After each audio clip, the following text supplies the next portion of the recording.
So today as a Peranakan, I think many of us are very proud of our heritage. Something that was very different when I was growing up is I remembered Peranakan culture was almost discriminated against when I was growing up. They call us a OCBC, or Orang Cina, Bukan Cina, which means you're Chinese, but you're not full Chinese, and that was quite insulting for us.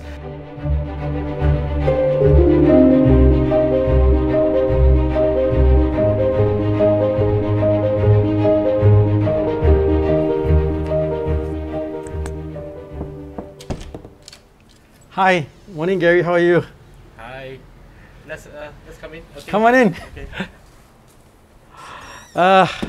It's a wonderful Thursday morning, and I guess, would you like some coffee, I guess? Yeah, that'd be great. Come on in. Hi, my name is Alvin. As in Alvin and the Chipmunks, I'm a Singaporean. I'm also a Peranakan. A Peranakan is a descendant of an intermarriage that happened around 200 years ago when the Chinese or Indian community came to Southeast Asia and ended up marrying the local or Malay woman. A book that will always be with me is called The Chicken Soup for the Soul. For those of you who are not familiar, it's a book of small stories, a page or two, about different individuals and how they live life and how their encounters were like chicken soup for the soul. You will realize that I didn't bring any photograph of my parents, even though I proudly say that I've struck the parents' lottery even till today. My parents are very humble and they don't like to be in photographs, especially my mom. And I think she and I are very similar in many ways. Now, this book is interesting because it features all these beautiful, what we call batik altar cloths. This book was published by the National Heritage Board. So what's the story behind this book? As an antique collector, we are offered many different things. And very often we try to collect what's popular and what's the flavor of the month. I came across these beautiful batik altar cloths. These were altar cloths meant for altars, but made with batik design and methodology, something that was quite unusual. As I was collecting them, many people laughed at me. They said, these are the poorer cousins to batik sarongs. You should be collecting sarongs which are well documented and well valued. And I stood to my ground and I said, if I can't be the best in batik sarongs, I will be the best in batik altar cloths, or what we call tokris. I amassed a huge collection amounting to about 72 pieces. The National Heritage Board came, they loved it, and they asked, how can we work with you? Without a skip of a heartbeat, I donated the entire 72 pieces to the National Heritage Board under my parents' name. So today, when the Peranakan Museum is open in the next 2 quarters, when they feature these altar cloths, you will see they've been donated by the courtesy of Mr. and Mrs. Matthew Yapp, which is my parents. I thought that was the best gift I could give my parents. Yeah. Hence, this book.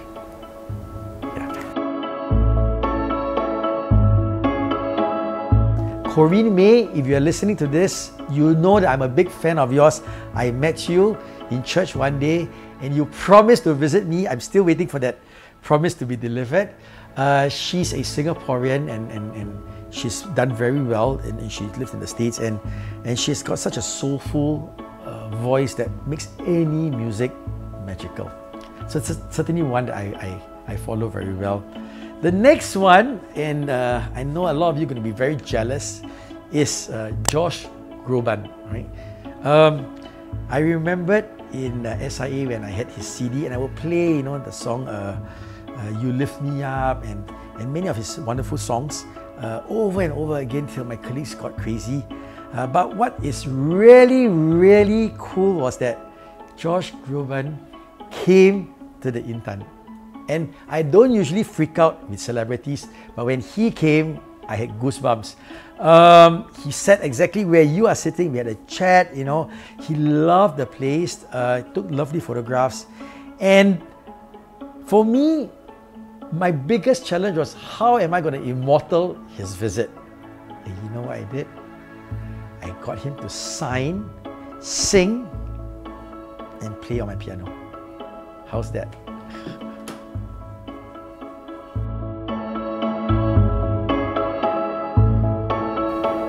I think it has to be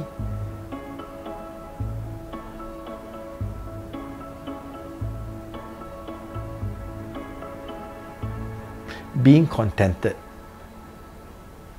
That is something I would say. And that's the first time I think anybody asked me that question. Despite how poor we were when we were young, we were very satisfied. We didn't need to compare. We lived within our means, and we were happy. Yeah. So for me, I think that has to be the one. Yeah. I think Singapore as a country inspires me a lot. How we have gone beyond our limitations, how we have fought to keep our identity, how we've persevered, and how we've remained true to ourselves as Singaporeans to what we are today, given the plus and minuses, given the challenges and problems that we face. We can stand proud of who we are and what we have achieved. And for me, that reminds me that nothing is impossible.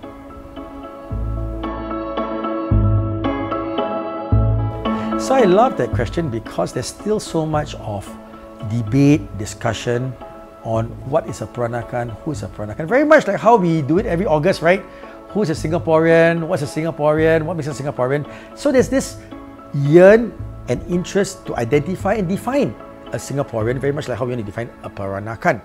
And being such a popular culture today, where people are all looking at it, my take, as I shared earlier, is you are Peranakan if you have one of your ancestors being an offspring of the intermarriage at that time. Now, different people have different interpretation. As you said, some say, oh, it's about the outward display, right? So if you wear batik, you know, if you eat Peranakan food and you embrace Peranakan culture, you are Peranakan. And I always say, chill. My Angmo neighbor next door loves Peranakan culture, eats the buah keluak, wears the batik, but he can never be a Peranakan. So for me, it's more than the outward identity. Similarly, you have parents who say, oh, last time we were very Peranakan, now we are no more Peranakan. How do you un-Peranakanize yourself? I always ask. They say, oh, we don't wear the batik, we don't speak the language. I say, chill. But the Koreans don't behave like they did 100 years ago. The Italians don't behave like they did 100 years ago. Why should the Peranakans be stuck in the sarung kebaya and sew beaded shoes and take the trishaw? For me, it's more than just the outward display. It has to be with an identity, with a certain DNA, that there was that blood association of that intermarriage. And that again is my interpretation of Peranakan culture.